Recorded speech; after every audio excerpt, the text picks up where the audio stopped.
Hi everyone, welcome to the Outs Chemistry. Good evening, everybody. I am Chandrasekhar HP, currently pursuing PhD in IIT Bombay Chemistry Department. Right now, I'm in fourth year. So, my area of research is CH bond functionalization and some photoredox catalysis. So, what I would like to explain you is uh, how to get into IITs, what are the mode to get into IIT for PhD, for integrated PhD, for projects, and for MSc as well. Okay, I will start with MSc because that is a very fundamental thing. So I'm not going to talk about these BTechs and all those things because that is completely different criteria, different area. So that you guys already knew about it. After plus 2 you have to go through JEE exam and all those steps. So I will start with JAM, like how to get into IIT or IASC or ISERS or what some central universities for MSc or BS course. So if you want to do BS course in IIT or ISR or IASC, so you need to pass KVPY examination. So that will be conducted by Indian Institute of Science, Bengaluru.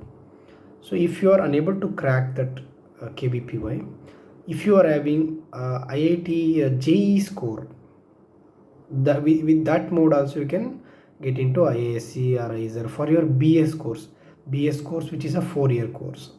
So next is MS. Plus there are in that course itself BS and BSMS continuous courses are there. So depends on your ranking and your interview and all those things. Or if you want to directly do MSc from any of your with any of your BSc degree. So MSc is a 2-year course in any of the IITs. There are more than 16 plus IITs are there currently in India. So very few are new and few are very old. So MSc is offered in IITs. It is a 2-year course, 2 years course. So in order to pursue MSc in IIT Bombay, you need to not only IIT Bombay, in IITs or IISc or JNCSR or any of the ISERs. I don't think ISERs are offering MSc. IITs and IISc is offering MSc. So you need to pass JAM, Joint Admission Test for MSc, okay, which is conducted by any of the IITs every year. So JAM is very simple examination. So what you need to do is you need to just it checks your basics. Like usually since you are appearing for going for MSc, so this JAM syllabus covers your plus 2, plus 1, plus 2 and 3 years of your BSc chemistry syllabus and few mathematics. So maybe you are supposed to write online examination for 100 marks, so which is having some negative and all those things, so which covers your BSc syllabus plus 1 and plus 2 syllabus. So based on your rank obtained, so you can join any of the IITs followed by the interview. Okay, that is for MSc course. Okay, so you may be unable to crack JAM and you will join many of the central universities or local universities, and you are done with your MSc. So then you want to do project or PhD in any of the IITs or IISc or JNCSR or ISERS, etc.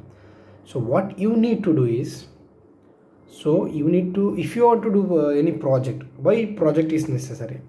So there are occasions where you want to pursue PhD outside India.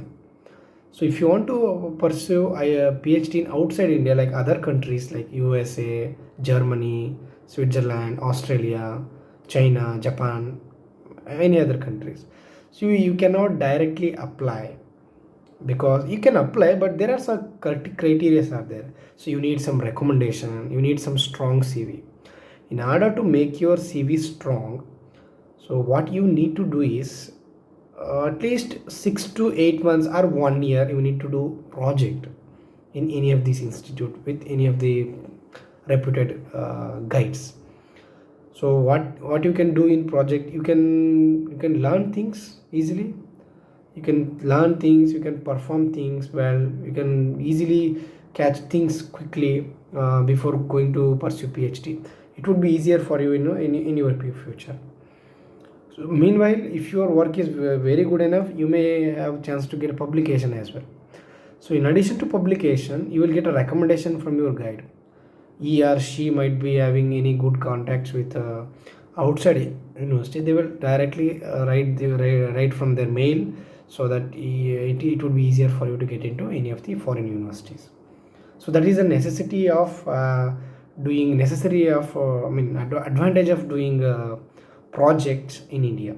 I mean, any of these institutes, especially like reputed institutes like IITs, ISERs, IASC, JNCSR, not in the local universities. Okay, I mean, there are very less occasions, but still it's better to pursue projects in local university. I mean, IITs or IISc. Forget about it. So then you won't directly do PhD in India only, like IITs or IISc or whatever. So for that also you need to crack. If you want fellowship, with fellowship you need to pursue PhD, means you need to crack either GATE examination. GATE examination means Graduate Aptitude Test in Engineering, conducted by any of the IITs every year. This usually chemistry exam falls in the month of February, second week or third week. I don't know exactly. So you need to crack that exam. With top ranking. Usually top ranking is usually okay. Within 1000 ranking is also preferable. So to do PhD in IITs, GATE is sufficient, and IISc also, because some institutes do not offer fellowship for GATE candidates. So in such case, what you need to do is you need to crack UGC CSR joint examination, so which is conducted jointly by both UGC and CSR. There is no difference between UGC JRF and CSR JRF. The only the thing is the funding agencies are different. So in case of UGC will give you the fund, and in case of CSR will give you the fund. So after cracking that, especially JRF, not the NET, there are very less occasions where with NET only you can get into PhD, but most often you should have fellowship with you, like JRF and all those things. So coming to IIT Bombay, so what is the research culture here? As you know, as you might have gone through any of the internet and all those things, so you need to understand what exactly IIT Bombay is, especially chemistry department, since I am talking about chemistry. So IIT Bombay chemistry department is one of the best department in the country at present. So in terms of number of papers, number of reputed faculties, number of instruments available, number of students pursuing PhDs, like in the top level. So there are n number of instruments are there. Each and every lab has their own instruments. In addition to each and every lab have their own instruments, department itself has also a set of instruments, that is called central facility. Okay, another, not only that, if you want to have furthermore instruments, or even like available instruments, institute itself has a lot of instruments for chemistry itself, that is called SAIF. So the advantage of the difference between pursuing PhD in universities and institute is a lot of difference are there. So the one such difference is you can access to a lot of instruments in institute, especially IITs. So you are allowed to operate the instruments. It is impossible in case of universities. It is very, sometimes in universities, my friends used to tell, they hardly able to take any of the simple proton within a day. Sometimes they have to wait for a week, 15 days, sometimes month for proton. But that's not the case in institutes. If you want to record a proton, you can within 15-20 minutes, or if within 1 hour, or within the same day, you can get the details of it. Okay, so these are the things. If you need any further information, please contact Mr. Kishan. He's a very good guy. He knows better things, so he will help you. And if you want to contact me directly, you can contact him. He will let me know, and I can discuss some other things. So thank you so much. So Thank you so much for listening. Hello friends, तो चंद्रू भाई ने आपको बता ही दिया है कि MSc IIT में करने के लिए आईआईटी या फिर आईसर या आईआईएससी इन जैसे प्रीमियर इंस्टीट्यूट में करने के लिए क्या ज़रूरी है, आईआईटी जैम, या फिर आप लोग क्या पीएचडी कर सकते हो। पीएचडी करने के लिए क्या नेट विद जेआरएफ या फिर गेट चाहिए, राइट। तो ये दोनों क्राइटेरिया इंपॉर्टेंट है। उन्होंने फैसिलिटीज़ भी बताई, बेनिफिट्स भी बताए, आईआईटी में पीएचडी करने के क्या बेनिफिट्स है। सो आप लोग इजीली इंस्ट्रूमेंट आराम से लर्न कर सकते हो, वो एक अपना एडिशनल बेनिफिट हो जाता है। ठीक है गाइज, सो आपको ये वीडियो अगर अच्छा लगा होगा तो लाइक कीजिए, अपने दोस्तों के साथ शेयर कीजिए और चैनल को सब्सक्राइब कीजिए, बेल आइकन को हिट कीजिए आगे आने वाले वीडियोज़ के लिए। Thank you.